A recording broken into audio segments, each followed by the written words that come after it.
හොඳයි අද දවසෙත් පැමිණ සිටින ඔබ සියලු දෙනාම ජේසුස් වහන්සේගේ නාමයෙන් පිළිගනු ලබනවා. ඒ වගේම මේ රෙකෝඩින් එක තුලින් දේ වචනේ අහන ඔබ සියලු දෙනාමත් ජේසුස් වහන්සේගේ නාමයෙන් පිළිගනු ලබනවා. හොඳයි අදත් විශේෂ පණිවිඩයක් දෙවියන් වහන්සේ මා තුල තැබුවා ඔබට කතා කරන පිණිස ඔබව දෙවියන් වහන්සේ තුල ගොඩ නගන පිණිස. හොඳයි මොකක්ද මේ පණිවිඩය? ඒ පණිවිඩය තමයි අපි තුල තිබිය යුතු විශ්වාසය. ඒ විශ්වාසය කොතරම් වැදගත්ද කියන එක ඔබේ ජීවිතේට අද දෙවියන් වහන්සේ ඔබට මා තුලින් කතා කරන්නට යනවා. ඒ නිසා ඔබ දේව වචනය හොඳට අහන්න. ඒ දේව වචනය අහලා ඔබ අතුලාන්තයට දාගන්න. අතුලාන්තයට දාගෙන ඒ අතුලාන්තය තුල දේව වචනය තියෙනකොට ඔයගොල්ලෝ දන්නවද දේව වචනය පළ දරන්නට ගන්නවා. ඔයගොල්ලෝ දන්නවද දේව වචනය පළ දරනවා නේද? එහෙමනම් ඒ වගේ දේව වචනය පළ දරන්නට නම් ඔබේ අතුලාන්තයට ඒ දේව වචනය දාගත යුතුයි. එවිටයි ඔබව සඵලවත් සාර්ථක මිනිසෙක් බවට පත් වෙන්නේ. එහෙනම් ඔබව සාර්ථක සඵලවත් මිනිසෙක් බවට පත් කරන්න දෙවියන් වහන්සේ සූදානම් නේද? දෙවියන් වහන්සේ සූදානම්. එහෙනම් ඔබ සූදානම්ද? ඔබ සූදානම් නම් මෙන්න දෙවියන් වහන්සේ සූදානම්. එහෙනම් අද ඔබට කතා කරන්නට යන්නේ විශ්වාසයේ ගැඹුරු විශ්වාසයේ පැතිකඩවල් බොහෝ තියෙනවා. සුළු පැතිකඩ කිහිපයක් විතරක් ඕගොල්ලන්ට අද දේ වචනය තුලින් කතා කරන්න විශ්වාසයේ පැතිකඩ කිහිපයක් තමයි අද ඕගොල්ලන්ට කතා කරන්නට යන්නේ. ඒ කතා කරන්න යන්නේ විශේෂයෙන්ම ආබ්‍රහම්ගේ ජීවිතයෙන් කොටස් ටිකක් අරගෙන කතා කරන්නට යනවා. ඊට පස්සේ ඕගොල්ලන්ට එතනින් ආබ්‍රහම්ගේ ජීවිතය තුලින් අපිට කිතුනුවාට එහෙම නැත්නම් මේ විශ්වයට මේ ලෝකයට ලැබිච්ච වරප්‍රසාදයක් ගැන කතා කරන්නට යනවා. ඒ වගේම තමයි යේසුස් වහන්සේ උත්ථාන වුණායින් පස්සේ සිදුවුණු සිදුවීමක් සහ දකුණු පැත්තේ හිටපු හොරා කරන කොටගෙන විශ්වාසය ඇති වුණු ඒ සිදුවීම කෙටියෙන් ඉතාමත් කෙටියෙන් ඕගොල්ලන්ට කතා කරන්න යනවා. ඒක නිසා හොඳට අහගන්න මේ දේ තුලින් මේ විශ්වාසය තුලින් දෙවියන් වහන්සේ අද ඔබට කතා කරනවා. ඔබ විශ්වාස කරනවද මේක? මට දෙවියන් වහන්සේ අද කතා කරනවා කියලා ඔබ විශ්වාස කරනවා නම් දෙවියන් වහන්සේ ඔබට කතා කරනවා. ඒ විශ්වාසය ඉතාමත් වැදගත්. එහෙමනම් අපි බලමු දෙවියන් වහන්සේ ආබ්‍රහම්ව ගොඩ නැගුවේ කොහොමද? දෙවියන් වහන්සේ ආබ්‍රහම්ව ගොඩ නගන්නට දෙවියන් වහන්සේට බොහෝ කාලයක් ආබ්‍රහම් කෙරෙහි බලාගෙන ඉන්නට සිද්ධ වුණා. ඇයි දන්නවද? ආබ්‍රහම් මොන වගේ මිනිසෙක්ද? සාමාන්‍ය ඔයගොල්ලෝ දන්න විදිහට ආබ්‍රහම් මොන වගේ මිනිසෙක්ද? ආබ්‍රහම් කියන්නේ දෙවියන් වහන්සේව අදහගෙන හිටපු මිනිසෙක්ද? නැහැ. දෙවියන් වහන්සේව අදහගෙන හිටපු මිනිසෙක් නෙමෙයි ආබ්‍රහම් කියන්නේ. ආබ්‍රහම් කියන්නේ බාබිලෝන් ප්‍රදේශයේ ඌර් කියන ගමේ ජීවත් වුණු රූප නමස්කාර කරපු පරම්පරාවකින් ආපු පුතෙක්. ඒ කියන්නේ එයාගේ තාත්තා තමයි තේරා. තේරා කියන ඒ පරම්පරාව රූප නමස්කාර කරපු පරම්පරාවක්. එතකොට ආබ්‍රහම්ත් ආවේ පරම්පරාවෙන්. එතකොට දෙවියන් වහන්සේ ආබ්‍රහම්ට කතා කරන්නට පෙර ආබ්‍රහම් දෙවියන් වහන්සේව හඳුනාගෙන සිටියේ නැහැ. නේද? එතකොට ආබ්‍රහම් දෙවියන් වහන්සේව හඳුනා ගත්තයින් පස්සේ ආබ්‍රහම්ට දෙවියන් වහන්සේ කෙරෙහි ලොකු විශ්වාසයක් තිබුණද මුල් කාලේ? නැහැ. එහෙම ලොකු විශ්වාසයක් තිබුණේ නැහැ. ලොකු විශ්වාසයක් නොතිබුණු නිසා ආබ්‍රහම්ගේ ජීවිතේ බොහෝ ගැටලු ප්‍රශ්න ආබ්‍රහම්ට මතුවෙන්නට පටන් ගත්තා. ඒ සියලු දේ කතා කරන්නට වෙලා නැති නිසා ඊටමත් කෙටියෙන් කතා කරනවා ඕගොල්ලන්ට. එතකොට මේ ආබ්‍රහම්ව හදන්න දෙවියන් වහන්සේට සෑහෙන කාලයක් ගත වුණා. අපි නිකන් හිතුවොත් අවුරුදු 30කට විතර ආසන්න කාලයක් ආබ්‍රහම් හරියට ගොඩ නගන්න. කොහොමද හරියට ගොඩ නගනවා කියන්නේ? මොන වගේ තත්වයකට ආබ්‍රහම් පත් වුණාද? ඒ විශ්වාස නොකරපු ආබ්‍රහම්ව ඇදහිල්ලේ පියා බවට දෙවියන් වහන්සේට ගේන පිණිස සෑහෙන කාලයක්, ඒ කියන්නේ අවුරුදු 30කට ආසන්න කාලයක් දෙවියන් වහන්සේට ගත වුණා. ඒ කියන්නේ එහෙමනම් මිනිස්සෙක් එකපාරට ගොඩ නැගෙන්නේ හරි අමාරු එකපාරට ගොඩ නැගෙන්නේ. අපි උදාහරණයක් කියන්නේ එකපාරට ගොඩ නැගුණු අයත් ඉන්නවා. දැන් ආබ්‍රහම් දෙවියන් වහන්සේට ගොඩ නගන්න අවුරුදු 30ක පමණ කාලයක් ගියා. ඒ කියන්නේ මිනිස්සෙගේ ජීවිතේ පරිවර්තනය වෙන පියවරෙන් පියවර, ස්ටෙප් බයි ස්ටෙප්. හැබැයි එකපාරට වෙනස් වෙන කෙනෙකුත් ඉන්නවා. කවුද? අලුත් ජීවිතය තුළ අපි බැලුවොත් පාවුල්තුමාව දෙවියන් වහන්සේ එකපාර වෙනස් කරන්නේ නේද? යේසුස් වහන්සේ ඇවිල්ලා එකපාර ඔහුට කතා කරලා ඔහු එකපාර වෙනස් වෙනවා. ඒ වෙනස් වුණත් ඔහුගේ දෙවියන් වහන්සේව අදහගෙන සේවය කරන්න පටන් ගත්තට ඔයගොල්ලෝ දන්නද අතුලාන්තයේ වෙනස් වීම? අතුලාන්තයේ වෙනස් වීම ටික තමයි සිදු වෙන්නේ. ඇයි? ඔහු කියනවා සමහර තැන්වල මම බයෙන් වෙවුලමින් තමයි සේවය කරන්නේ. ඒ කියන්නේ ඔව්වත් දෙවියන් වහන්සේ ටිකෙන් ටික එකපාර තෝරගත්තට සේවය තුළදී දෙවියන් වහන්සේ ටික වෙනස් කරමින් තමයි සේවය ගෙනියන්නේ. එහෙමනම් ප්‍රේමවන්ත සහෝදර සහෝදරි ඔබේ ජීවිතය අද මොන තත්ත්වයකද තියෙන්නේ? ඔබ අද ඉන්න වාතාවරණය, අද ඉන්න ඔබ තත්ත්වය දෙවියන් වහන්සේට අදාළම නැහැ. දෙවියන් වහන්සේට අදාළ වෙන්නේ මොකක්ද දන්නවද? ඔබේ අවංක හදවත, ඔබේ අවංක සිත විතරයි දෙවියන් වහන්සේට අදාළ වෙන්නේ. එහෙනම් ඔබට අවංක සිතක්, අවංක හදවතක් තියෙනවා නම් දෙවියන් වහන්සේ ඔබ කවදාවත් අතහරින්නේ නැහැ. අර මම කිව්වා වගේ දෙවියන් වහන්සේ ඔබ පියවරෙන් පියවර ඉදිරියට ගෙනියන්නට යනවා. පියවරෙන් පියවර ඉස්සරහට ගෙනියන්නට යනවා. එහෙනම් ඔබට ඒ සඳහා මොකක්ද තිබිය යුත්තේ? අවංක හදවත සමග විශ්වාසය, දැඩි විශ්වාසය තිබිය යුතුයි. එහෙමනම් බලන්න ආබ්‍රහම් ඒ විශ්වාස නොකරපු ආබ්‍රහම් ඇදහිල්ලේ පියා, එහෙම නැත්නම් ජාතින්ගේ පියා බවට පත් වුණේ කොහොමද කියලා කෙටියෙන් ඕගොල්ලන්ට කතා කරන්නට යනවා. අපි පෙරල ගමු රෝම පොතට. අපි කියමු රෝම පොතේ 4 වෙනි පරිච්ඡේදයේ 3 වෙනි පදය.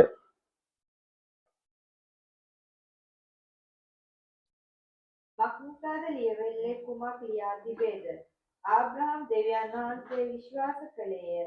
එය ඔහුට ධර්මිෂ්ඨකම කොට ගණන් ගන්නා ලද්දේ කියාය. හරි, බලන්න මෙතනදී මොකක්ද කියන්නේ කියලා රෝම 4 3 වෙනි පදය. මක්නිසාද ලියවිල්ලේ කුමක් කියා තිබේද? ආබ්‍රහම් දෙවියන් වහන්සේ විශ්වාස කළේය. බලන්න ලියවිල්ලේ මොකක්ද ලියලා තියෙන්නේ? ආබ්‍රහම් දෙවියන් වහන්සේ විශ්වාස කරුවා නේද? අර මම කියවගේ මුල් කාලේ නෙමෙයි. හැබැයි මම මේ විශ්වාස කරපු තැනට එන්නම්. දෙවියන් වහන්සේව ආබ්‍රහම් දැඩි ලෙස විශ්වාස කරුවා. ආබ්‍රහම් විශ්වාස කරුවා දෙවියන් වහන්සේට ඕනම දෙයක් කරන්න පුළුවන් කියලා. අනේ විශ්වාසය ප්‍රේමාන්ත සහෝදර සහෝදරිය අපේ ජීවිතේදී තාමත් වැදගත්. මේ විශ්වාසය නැතුව අපිට දෙවියන් වහන්සේත් එක්ක ගමනක් යන්න පුළුවන් වේද? විශ්වාසය නැතුව අපිට දෙවියන් වහන්සේත් එක්ක ගමනක් යන්න බෑ. ඇයි? අපි අපේ අම්මව තාත්තව විශ්වාස කරන නිසා නේද අපිට ඒගොල්ලොත් එක්ක ජීවත් වෙන්න පුළුවන්. එහෙම නැත්නම් අපිට ජීවත් වෙන්න පුළුවන් වේද? බෑනේ. එහෙමනම් දෙවියන් වහන්සේව අපි ඒ වගේ විශ්වාස කරනවා නම් අපේ අම්මටත් තාත්තටත් වැඩියේ අපිට දෙවියන් වහන්සේ විශ්වාස කරන්නට පුළුවන්. ඇයි මම එහෙම කිව්වේ? අම්මටත් තාත්තට වැඩිය කියලා කිව්වේ ඇයි මම? අම්මා තාත්තා අපේ අම්මා තාත්තා තමයි. හැබැයි අම්මා තාත්තටත් කරන්න පුළුවන් ප්‍රමාණයක් තියෙනවා නේද අපි වෙනුවෙන්? දැන් මමත් තාත්තා කෙනෙක් විදිහට මගේ දරුවා වෙනුවෙන් මට කරන්න පුළුවන් ප්‍රමාණයක් තියෙනවා. හැබැයි ඊට වැඩිය ඉහළින්, ඊට වැඩිය බලවත් ලෙස දෙවියන් වහන්සේට කරන්න බැරිද? දෙවියන් වහන්සේට කරන්න පුළුවන්. ඒක නිසා අපි දෙවියන් වහන්සේ කෙරේ දැඩි විශ්වාසය තියාගත යුතුයි. දෙවියන් වහන්සේට මා වෙනුවෙන් ඕනම දෙයක් කරන්න පුළුවන් කියලා. විශ්වාස කරනවද මේක? එහෙම විශ්වාස කරනවා නම් දෙවියන් වහන්සේ ඔබ වෙනුවෙන් බොහෝ දේවල් කරන්න සූදානම්. එතකොට බලන්න මෙතනදී මොකද්ද කියන්නේ එහෙනම්? දෙවියන් ආබ්‍රහම් දෙවියන් වහන්සේ විශ්වාස කළේය.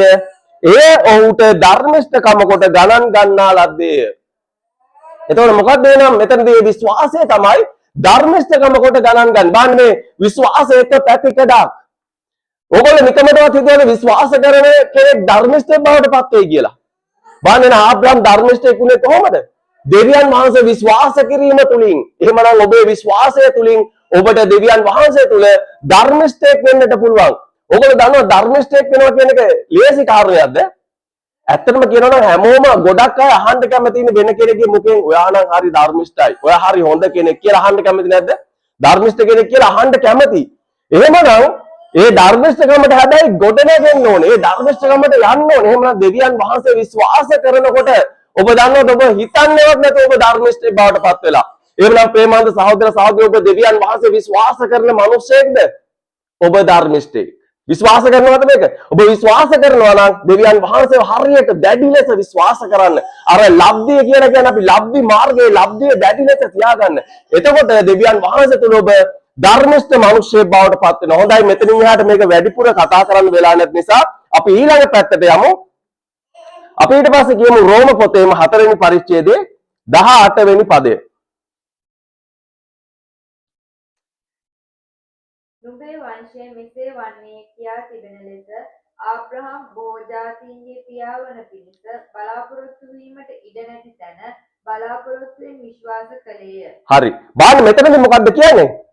රෝම 4:18 වෙනි පදයේ කියනවා නුඹේ වංශය මෙසේ වන්නේ කියා තිබෙන ලෙස ආබ්‍රහම් බොහෝ ජාතීන්ගේ පියා වන පිණිස බලාපොරොත්තු වීමට ඉඩ නැති තැන බලාපොරොත්තුෙන් විශ්වාස කළේ. මෙන්න බලන්න එක පැතිකඩක් විශ්වාසය මොකක්ද?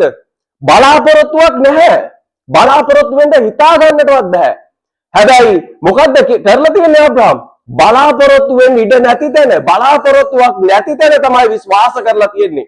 එහෙමනම් ප්‍රේමාන්ත සහෝදර සහෝදරිය ඔබගේ ජීවිතයේ මේ මොහොත වෙන විට කිසිම බලාපොරොත්තුවක් නැද්ද? ඔබ ප්‍රශ්න, ගැටලු, රෝග, බාධා මොනම තත්ත්වයක හිටියත් ඔබ සමහරට හිතන්නේ මේ මොහොතේ ICU එකක ඉන්නවා කියලා. ඔබට කිසි බලාපොරොත්තුවක් නැහැ නේ මේ තප්පරේ ජීවිතේ නැති වෙයිද කියලා. හැබැයි ඔබට මේ වචනේ කොහෙන් හරි කොහොම හරි දෙවියන් වහන්සේ ඔබට මේ වචනේ ගියොත් ඔබ තුල දැඩි විශ්වාසයක් ඇති වුණොත් කිසිම බලාපොරොත්තුවක් නැති තැන ඔබ ඉන්න කෙනෙක් නම් ඒ බලාපොරොත්තුවක් නැතුව ඔබට ඉදිරිය පේන්නේ නැත්නම් සමහරවිට හිතන්න අපි ගමනක් යනවා නම් ඒ ගමනක් යනකොට අපිට පාරේ මීදුම වැහිලා ගස් වලින් වැහිලා කඳු වලින් වැහිලා අපිට ඉදිරිය පේන්නෙම නැහැ කියලා හිතන්න. එහෙමනම් අපිට ඉස්සරහට යන්න පුළුවන් වේද? හිතලා බලන්න හොඳට ඔයගොල්ලෝ ගමනක් යනකොට මේ වගේ දෙයක් වුණොත් ඉස්සරහට යන්න පුළුවන් වේද? බෑ, ඉස්සරහට යන්න බෑ. හැබැයි දෙවියන් වහන්සේ අද ඔබට කියනවා ඒ සිතාගත නොහැකි මොහොතකදී ඔබට නොපෙනෙන මාවතේ නොපෙනෙන බලාපොරොත්තුව තුල උන්වහන්සේ මාර්ගයක් විවෘත කරනවා කියලා අද දෙවියන් වහන්සේ ඔබට කතා කරනවා. එහෙනම් ඒකට මොකක්ද අවශ්‍ය ඔබ තුල? දැඩි විශ්වාසය අවශ්‍යයි. දෙවියන් වහන්සේ මේ මට මාර්ගයක් නොපෙනෙන මොහොතේ දෙවියන් වහන්සේ බල මාර්ගයක් විවෘත කරනවා කියන අන්නේ දැඩි විශ්වාසය ඔබට අවශ්‍යයි. ඔබේ හදවතට අවශ්‍යයි. ඒ දේ ළඟා කරගන්න අද වචනය තුලින් ශක්තිමත් වෙන්න. ඔබට ඒ දේ තිබුණ නැත්නම් ඔබ මොනම ප්‍රශ්නයක ගැටලුවක මම අර කිව්වා IC එකේ ඔබ ඉන්නවා වුණත් ඔබට මේ මොහොතේ දැඩි විශ්වාසයක් ඔබට එනවා නම් දෙවියන් වහන්සේ මාව සුව කරනවා කියලා. දෙවියන් වහන්සේට බැරිද ඔබව සුව කරන්න? පුළුවන්. මේ මොහොතේ මේ තත්පරේ දෙවියන් වහන්සේට පුළුවන් ඔබව සුව කරන්න. අපි নমස්කාර කරන දෙවියන් වහන්සේ අන්න ඒ වගේ සර්ව බලධාරී. එහෙනම් ඒ සර්ව බලධාරී දෙවියන් වහන්සේව හිතනවන අපි ඇත්තටම කියනවා නම් විශ්වාස කරනවා මදි. ඔයගොල්ලෝ දන්නවද අද බොහෝ මිනිස්සු ගස්දල් පව විශ්වාස කරනවානේ. ඉතිහාසෙත් එහෙම විශ්වාස කරුවානේ. හැබැයි එහෙම මිනිස්සු ගස්දල් පව විශ්වාස කරනකොට ඇයි ඔබලා ඇයි මේ කිතුණු වෙන ඕගොල්ලෝ එහෙම නැත්නම් කිතුණුව විදිහට ජීවත් වෙන ඕගොල්ලෝ ඇයි එහෙමනම් මේ ජීවමාන ඒ සර්ව බලධාරී දෙවියන් වහන්සේව ගස්දල් තරමටත් වැඩි පල්ලහැට දාලා තියෙන්නේ. දෙවියන් වහන්සේ අද ඔබට කතා කරනවා සිතට. ඒ ගස්දල් මවපු දෙවියන් වහන්සේ අද ඔබට කතා කරන්නේ. එහෙනම් ඒ ගස්දල් වලට වැඩි මොනතරම් බලයක් තියෙන මොනතරම් ආධිපත්‍යයක් තියෙන ඒ ජීවමාන දෙවියන් වහන්සේට ඔබ নমස්කාර කරන්නේ. ඔබ ප්‍රශංසා කරන්න කියන එක හොඳට මතක තියාගෙන දැඩි විශ්වාසය සෑම මොහොතකම බලාපොරොත්තු නැති තැන බලන්න ආප්‍රාම්ට බලාපොරොත්තුවක් තිබුණාද? බලාපොරොත්තුවක් තියෙන්නේ කොහොමද? ආබ්‍රහම්ගේ ශරීරය මැරිලා නේ. අවුරුදු 100කට ආසන්න 99ක් කියන්නේ ශරීරය මැරිලා. එතකොට සාරව ගත්තොත් කොහමද? සාරට අවුරුදු 89ක් 90ට කිට්ටුයි. එතකොට සාරගේ ශරීරයත් මැරිලා. සාරගේ ශරීරය මැරිලා සහ දරුවෙක් පිළිසිඳ ගන්න පුළුවන්ද සාරට? බෑ. කොහෙත්ම බෑ. හැබැයි දෙවියන් වහන්සේ කියනවා මම නුඹට දරුවෙක් දෙනවා කියලා. හිතා ගන්න පුළුවන්ද මේක ඔයගොල්ලන්ට? දැන් හිතලා බලන්න ඒ වයස තුල දරුවෙක් ලබන්න බෑ. ඒ කියන්නේ එච්චර වයස ගිහිල්ලා. හැබැයි සමහර හරි කෙනෙකුට කාට හරි තර්කයක් ගොඩනගන්නට පුළුවන්. ආබ්‍රහම්ගේ කාලේ ඇත්තට මේ කාලේ පරිසරය හොඳට ඒ කියන්නේ වායුගෝලය දූෂණය වෙලා තිබුණ නැහැ. ඒක නිසා මනුස්සයන් වස විස ආහාර තිබුණ නැහැ. මනුස්සයන් හොඳ නැවුම් ආහාර ලැබුණා. සුබාදාම හොඳට නැවුම්ම තිබුණා. මේ නිසා ආබ්‍රහම්ගේ කාලේ ඒ මිනිස්සු ගොඩක් ජීවත් වුණා. අවුරුදු 99 100 කියන්නේ එච්චර මහ ලොකු වයසක් නෙමෙයි. තරුණ වයස කියලා කාට හරි තර්කයක් ගොඩනගන්න පුළුවන්. හැබැයි දෙවියන් වහන්සේ ඒ තර්කෙත් බින්දලා තියෙනවා බයිබලයේ තුලින්ම. කොහොමද ඒ තර්කෙ බින්දලා තියෙන්නේ? ඒ තර්ක ඇති වෙනවද? ඔයගොල්ලෝ දන්නවද වචනය ව්‍යාජ ලෙස පතුරනවද බොහෝ මිනිස්සු? වචනය හරියට ගැඹුරු අර්ථය දේ වචනේ ලියලා තියෙන දේ නෙමෙයි මිනිස්සු ඒතරව කරන්නේ. මිනිස්සු වැරදි ව්‍යාජ ගැනීම අද බොහෝ පැතිරෙන නිසා තමයි මේ දේත් ඔබට කියන්නේ. සමහරට මම මේ කියන දෙයට ඒගොල්ලන්ට කියන්න පුළුවන් අර විදිහට. ඒ කාලේ එහෙම තිබුණු නිසා ආබ්‍රහම්ගේ කාලේ ඒගොල්ලන්ට අවුරුදු 199 කියන්නේ නිකන් තරුණ කාලයක් කියලා කියන්නට පුළුවන්. හැබැයි ඒ තර්කය බිනියව දෙවියන් වහන්සේ කොතනද? පැහැදිලිවම බයිබලයේ සඳහන් වෙලා තියෙනවානේ මම එතන පෙන්නන්නම්. පැහැදිලිවම බයිබලයේ සඳහන් වෙලා තියෙනවා නේද? සාරාගේ ස්ත්‍රීන්ට වෙන නියමය නතර වෙලා තියෙනවා කියලා. එහෙනම් ඕගොල්ලෝ ඉගෙන ගත්ත අය විදිහට ඕගොල්ලෝ කැම්පස් ගිහිල්ලා උපාධියක් අරගෙන ලෝකේ ඕගොල්ලෝ ඉස්කෝලවල ගිහිල්ලා හොඳට ඉගෙන ගත්ත අය විදිහට ඕගොල්ලෝ දන්නව නේද? වෛද්‍ය විද්‍යාව තුලින් ස්ත්‍රියෙකුගේ ඒ ඔසප් චක්‍රය නතර වෙලා තියෙනවා නම් වෛද්‍ය විද්‍යාවට අනුව දරුවෙක් පිළිසිඳ ගන්න පුළුවන්ද? බෑ. කොහෙත්ම බෑ. අපි නිකන් වෛද්‍යවරුන් ඇහුවොත් ඒ වෛද්‍යවරයා බෑයි කියලා කියයි කෙලින්ම. නැත්නම් එයා කියයි මොනවා හරි පරීක්ෂණ ටිකක් කරලා ඒ පරීක්ෂණ හරහා මොකක් හරි කරන්න කියයි. හැබැයි එයා ඒත් කියයි අවුරුදු 89ක් නිසා අවුරුදු 90කට කිට්ටු නිසා සාරට ආබ්‍රහම්ට අවුරුදු 100ට කිට්ටු නිසා මේක වෙන්නේ නැහැ කරන්න බැරි දෙයක් කියලා. හැබැයි වෛද්‍ය විද්‍යාවටවත් කරන්න බැරි දේ දෙවියන් වහන්සේම පරීක්ෂණ කරලා නෙමෙයි මේක තුන වෛද්‍යවරු වගේ දෙවියන් වහන්සේ පරීක්ෂණ කරලා නෙමෙයි සාරට දරුවෙක් දුන්නේ. එතකොට බලන්න දෙවියන් වහන්සේට කරන්න බැරි මොකක්ද? මැරිච්ච කුස ඔසප් චක්‍රේ නතර වෙලා තියෙන ඒ ස්ත්‍රියට දරුවෙක් පිරිසිදු ගන්න දෙවියන් වහන්සේ මොන තරම් බලවත් වෙන්න ඕනද? එහෙනම් ප්‍රේමාන්ත සහෝදර සහෝදරිය හොඳට හිතලා බලන්න. අපි নমස්කාර කරන දෙවියන් වහන්සේට මොනවද කරන්න බැරි? දැන් මම මේක කිව්වට සමහර අයට කියන්න පුළුවන් වචනේ දන්නේ නැත අයට මේක බොරුවක් කියලා. හරි අපි ඒක ඔප්පු කරලා පෙන්නනවා. පෙරලා ගමු. උප්පත්ති පොතේ 18 වෙනි පරිච්ඡේදයේ 11 වෙනි පදය කියවමු. උප්පත්ති 18:11.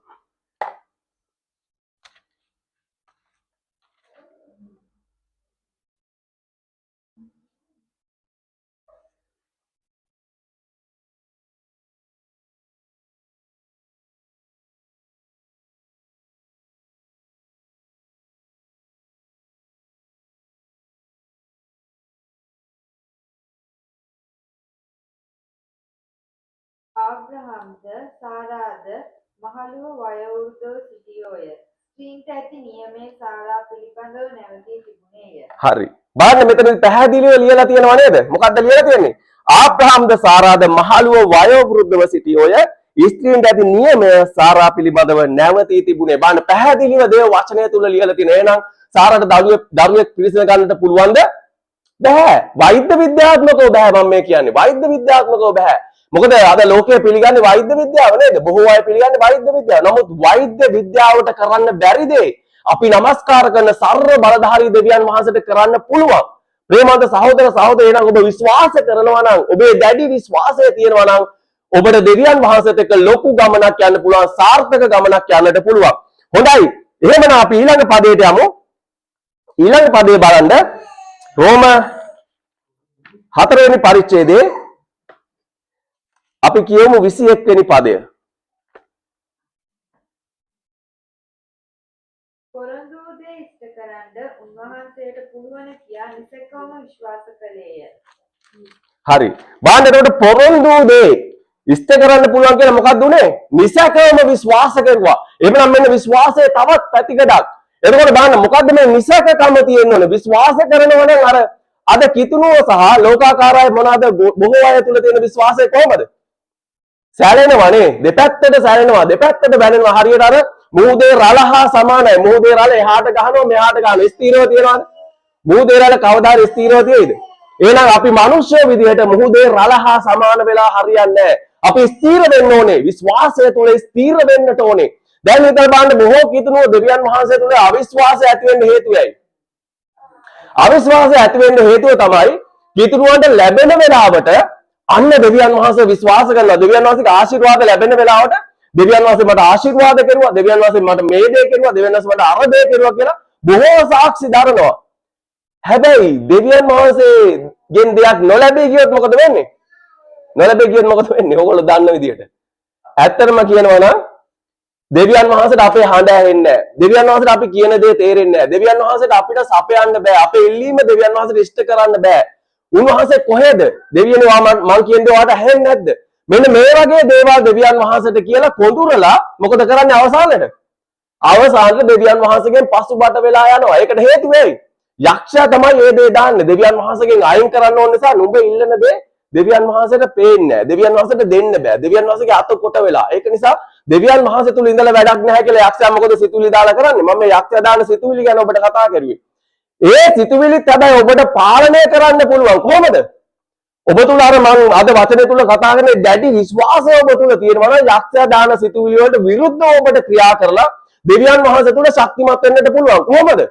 දැන් ඔයගොල්ලෝ දන්නවද මම මේක කියන්නේ සාමාන්‍යයෙන් හොඳට තේරුම් ගන්න මිනිස්සෙකුගේ ජීවිතය තුල ඕනම මිනිස්සෙකුගේ ජීවිතය තුල ලැබීම් තියෙනවා නොලැබීම් තියෙනවා. හරිද? හොඳට තේරුම් ගන්න. දැන් දෙවියන් වහන්සේගේ දරුවෙක් කියලා අපිට හැමදාම අවුරුදු 365 දවසම ලැබෙනවා කියලා ලැබෙයිද? සමහර අවස්ථාවල ලැබෙන අවස්ථා තියෙන්න පුළුවන්. ඒ කියන්නේ ප්‍රීතිදායක අවස්ථා තියෙන්න පුළුවන්. හැබැයි ජීවිතේ දුක්බර අවස්ථා තියෙනවා. ඒකට හේතුව ඇයි? ජීවිතය. ඒක තමයි ජීවිතය කියන්නේ. ජීවිතය තුල හැල හැප්පීම් තියෙනවා. හරියට ඔයගොල්ලෝ දන්නවද? දියාලයක් ගලාගෙන යනකොට ඒ දියාලට එන බාධා නිසා තමයි ඒ දියාල ලස්සනට ගලාගෙන යන්නේ. එහෙම නෙමෙයිද? ඔයගොල්ලෝ දකින්නවනේ ඔයගොල්ලෝ සුබාදහම ගැන දකින්නවනේ. එතකොට ඒ දියාලේ ලස්සන දෙන්නේ කොහොමද? ඒ දියාලට එන බාධා හැබැයි ඒ බාධා තුල ඒ දියාල හිර වෙලා තියෙයිද? අන්න එතන තමයි ජයග්‍රහණය තියෙන්නේ. ඒ බාධා තුල දියාල හිර වෙලා නැහැ. ඒ බාධා පසු කරගෙන ලස්සනට විහිදිලා ගලාගෙන යනවා. එහෙනම් අපේ ජීවිතයත් අන්න ඒ වගේ. අපිට එන බාධා පීඩා තුලදී අපි එකතැන වැටුනොත්, අපි එකතැන හිර වුණොත් අපේ ජීවිතේ ලස්සන වෙයිද? නෑ. අපේ ජීවිතේ හැමෝම ලස්සන වෙන්නේ නැහැ. හැබැයි ජීවිතේ ලස්සන කරගන්නට නම් ඒ බාධා පීඩා තුලින් ගිහිල්ලා අපි ජය ගන්නට ඕනේ. ඒ ජයගත්ත ජේසුස් වහන්සේ තමයි අපිට ඉන්නේ.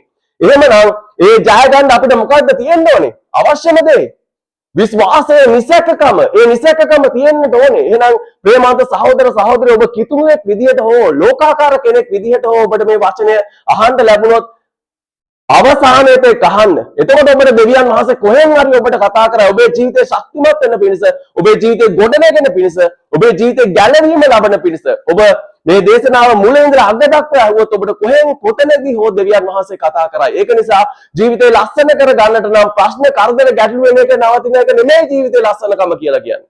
මටත් බොරුවට බොරු දේශනාවක් කරනවා අන්න කියන්න පුළුවන් ප්‍රේමන්ත සහෝදර සහෝදරිය, ඔබේ ජීවිතේට කිසිම ප්‍රශ්නයක් නැහැ, කිසිම රෝගයක් නැහැ, කිසිම ගැටලුවක් නැහැ, එන්න දෙවියන් වහන්සේ අදහා ගන්න කියලා. එහෙම කිව්වොත් බයිබලයට අනුව හරිද? වැරදි. ඇයි දන්නවද? ජේසුස් වහන්සේම කිව්වා ලෝකෙන් මට පීඩා තිබේ, හැබැයි මම මොනවද කරන්නේ? ලෝකෙන් ජය ගතිමි කියලා ජේසුස් වහන්සේ කිව්වා. එහෙනම් ප්‍රේමන්ත සහෝදර සහෝදරිය, පීඩා බාධා ජය ගන්නට නම් දෙවියන් වහන්සේගෙන් අපිට ශක්තිය අවශ්‍යයි. ඒ විශ්වාසය තුල ඔබ ගොඩ නැගිය යුතුයි. මම අර මුලින් ඔයගොල්ලන්ට සඳහන් කරුවා වගේ මනුස්සයෙකුගේ ජීවිතේ හැල හැප්පීම් තුල ප්‍රශ්න එනවා, ගැටලු එනවා, ඒ වගේම ප්‍රීතිදායක අවස්ථා තියෙනවා. එහෙනම් අපි මෙතනදී මොකද්ද කරන්න ඕනේ? ප්‍රීතිදායක අවස්ථාවලදී හොඳට ප්‍රීති වෙලා ප්‍රශ්න කරදර ගැටලු රෝග එනකොට වැටෙන එකද හරි ජීවිතය තුල නෑ. මොකක්ද? හොඳට තේරුම් ගන්න. ප්‍රීතිදායක අවස්ථාවේදී අපි සාමාන්‍ය ලෙස ප්‍රීති වෙනවා. හැබැයි වැටෙන අවස්ථාවේ ප්‍රශ්න කරදර ගැටලු රෝග එන අවස්ථාවේ මොකද වෙන්නේ? අපි වැටෙන්නේ නැතුව ඒකත් අපි මධ්‍යස්ථව දරා ගන්නවා. එහෙමනම් මේ මධ්‍යස්ථව දරාගත්තොත් අපි වැටිලාද? හොඳට තේරුම් ගන්න මෙතන. අපි වැටිලා නැහැ. අපි රෝගයේදීත් වැටිලා නැහැ. එහෙනම් මොන බාධාවකදීත් මොන පීඩාවකදීත් අපි වැටිලා නැහැ. අපිට දෙවියන් වහන්සේ ඉන්නවා. ජේසුස් වහන්සේ මාර්ගය විවෘත කරනවා කියන අන්නේ දැඩි විශ්වාසය, ඒ නිසකකම, ඒ ප්‍රශ්න ගැටලු රෝගවලදීත් ඔබ තුල තියෙනවා නම් ඔබ දෙවියන් වහන්සේව අදහන, හරියට අදහන හරි මිනිසෙක් බවට පත් වෙනවා. එහෙමනම් දෙවියන් වහන්සේ අද ඔබට ආබ්‍රහම් තුලින් බොහෝ පණිවිඩ කතා කරුවා. තව අපි ඉදිරියට කතා කරමු. දැන් ඔයගොල්ලන්ට මම කියන්නම්, මෙතනදී මුලින් කිව්වා මම ඔයගොල්ලන්ට ආබ්‍රහම් තුලින් මේ ලෝකයට ලැබුණු ආශිර්වාදයක් ගැන කතා කරනවා කියලා. ඒ ආශිර්වාදය තමයි ආබ්‍රහම් තෝරා ගන්නට පෙර මම කිව්වා ඔයගොල්ලන්ට පාපකාරී ජීවිතයක් තමයි ගත කරුවේ නේ. එතකොට මේ පාපකාරී ජීවිතය ගත කරනකොට දෙවියන් වහන්සේට අවශ්‍ය වුණා දෙවියන් වහන්සේට කියලා සුද්ධ සෙනඟක් ගොඩනගන්නට.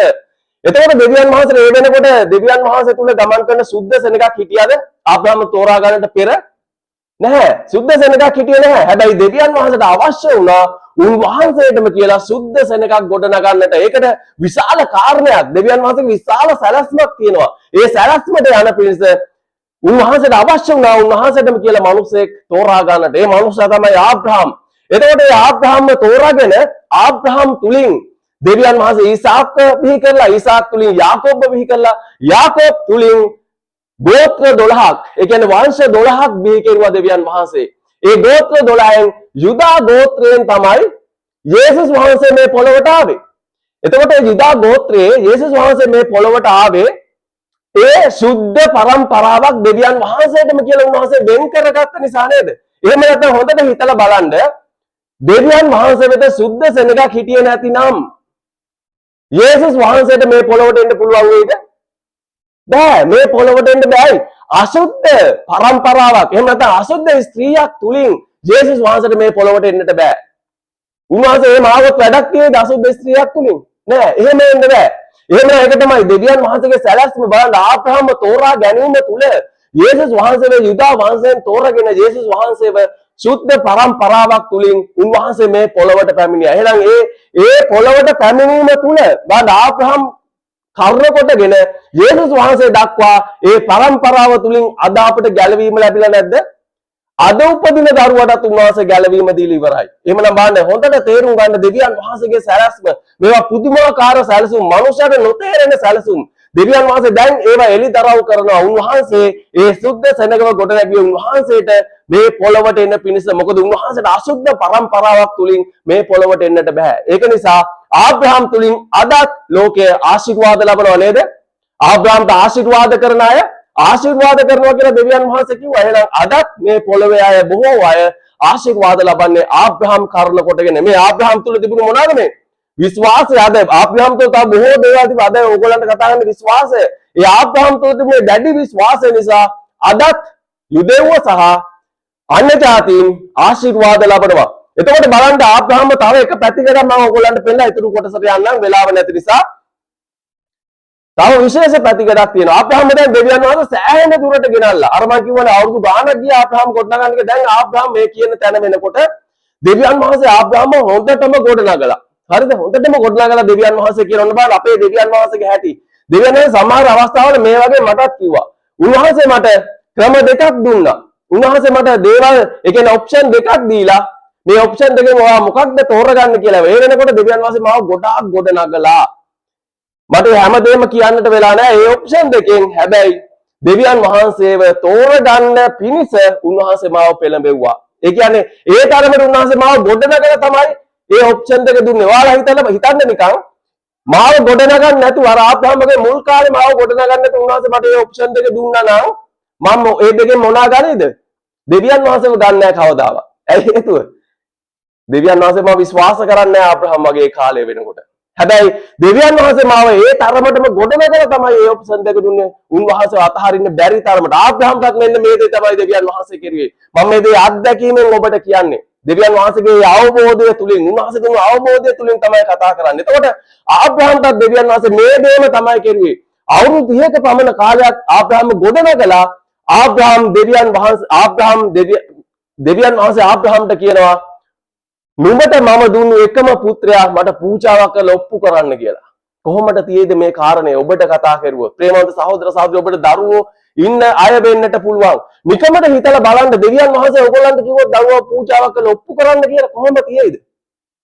දැන් මෙතනදී ඔයගොල්ලන්ට දරුවෝ දෙන්නේ තුන් දෙනෙක් ඉන්නවා. ඒත් ප්‍රශ්නයක් නැහැ කියලා හිතන්නකො. හැබැයි ආබ්‍රහම් අවුරුදු 99ක් සාරා අවුරුදු 89ක් දරුවෙක් නැතුව ජීවත් වෙලා ඒ ලැබුණු එකම දරුවව ඒකල කොච්චර ආදරය කරන්න ඇතිද ඒ දරුවට නේ?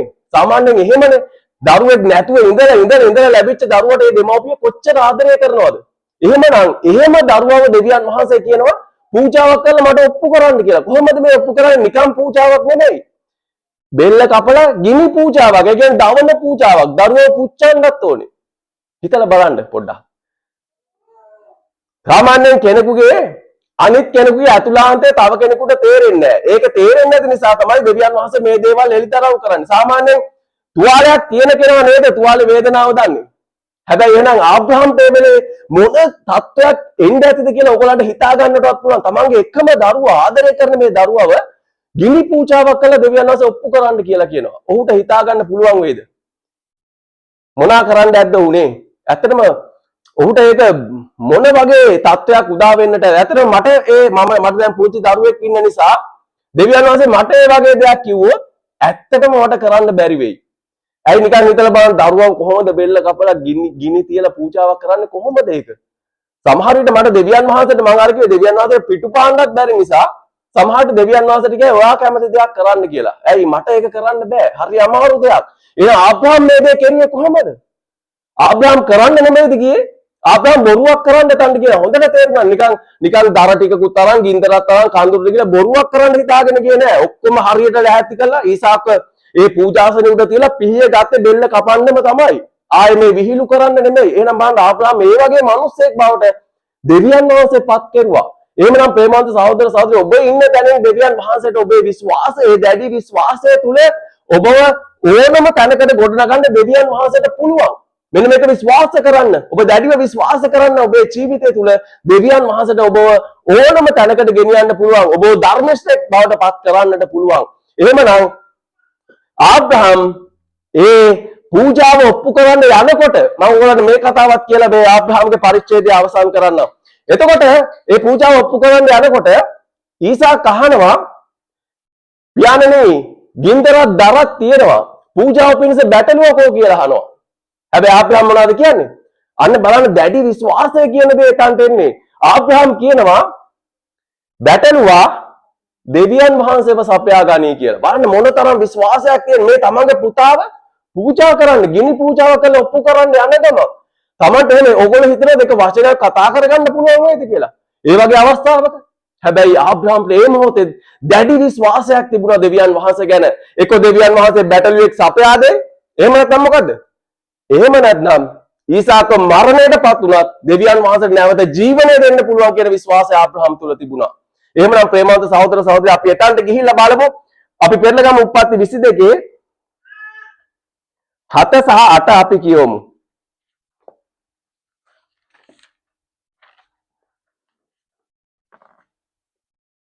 ඊසාක් තමාගේ පිය වූ ආබ්‍රහම්ට කතා කොට මාගේ පියාණී කීය. ඔහුද මාගේ පුත්‍රය මම මෙහියයි කීය.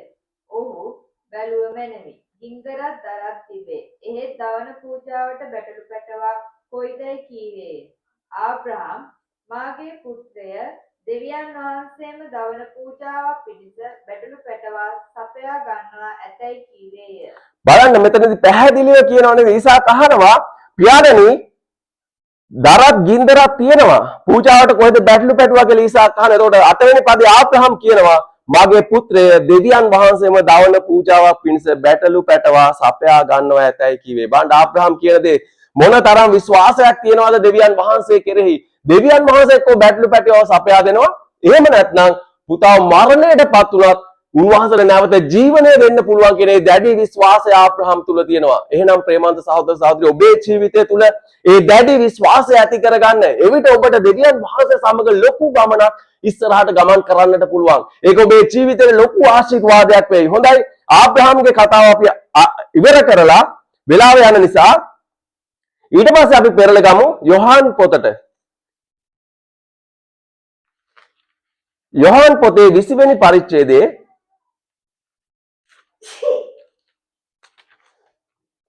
අපි යොහාන් 20:29 කියවමු.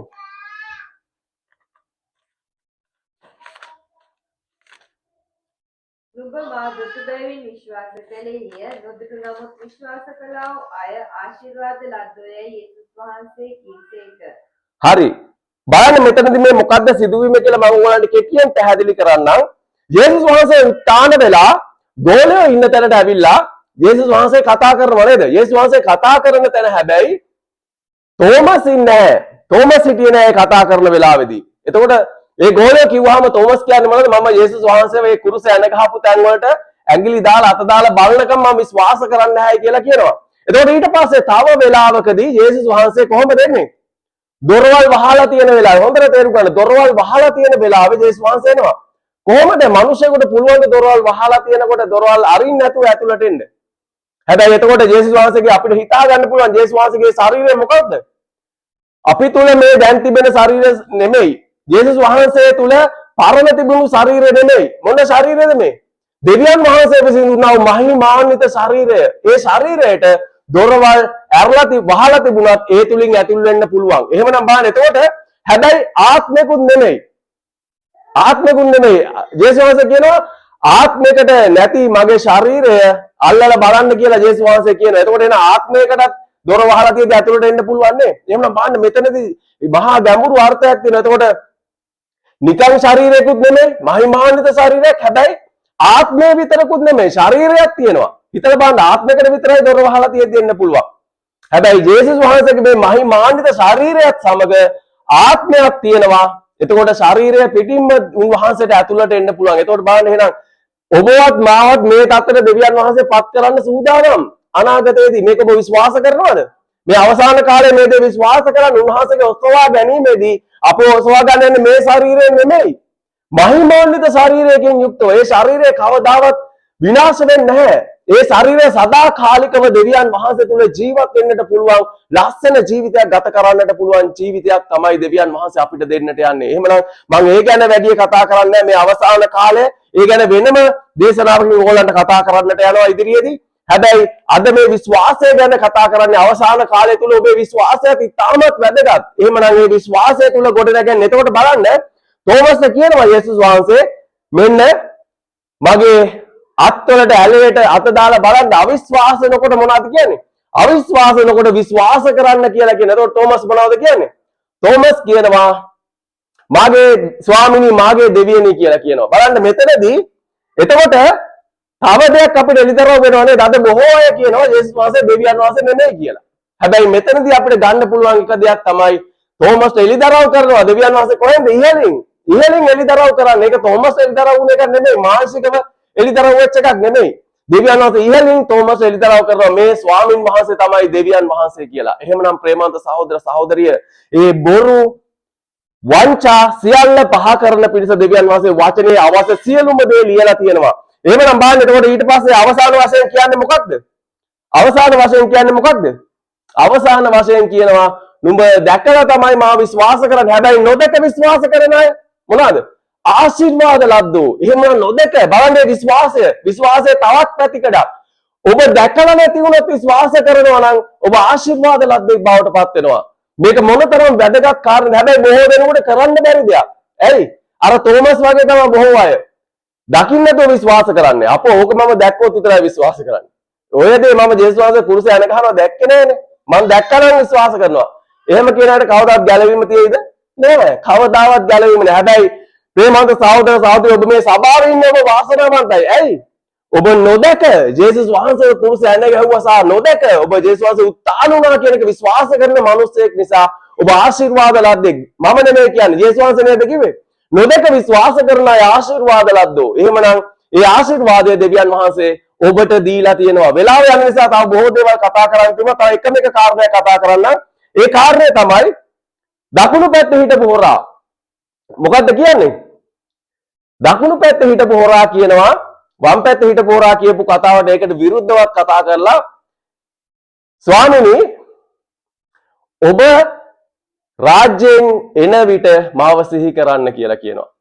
ඔබ ඒ මහිමාන්විතව ඔබ රාජ්‍යයෙන් යුක්තව එන විට මාව සිහි කරන්න කියලා ඒ දකුණු පැත්තේ හිටපු හොරා කියන බාණ්ඩ එහෙම කියන්නේ මොනතරම් විශ්වාසයක් ඒ හොරාට තියෙන්න ඕනද නේ? ඒකත් ඉහළින් ආපු විශ්වාසයක්. දෙවියන් වහන්සේගෙන් ඉහළින් ආපු විශ්වාසයේ පැතිකඩක්. අවසාන මොහොතේ කාට හරි වෙන්න මේ වගේ අවසාන මොහොතේ හරි දැන් ඇත්තටම කියනවා නම් බොහෝ අය සුභාරංචිය කියන්නේ යනවා නේ. සුභාරංචිය කියන්නේ කියකට බොහෝ අය පිළිගන්නවද?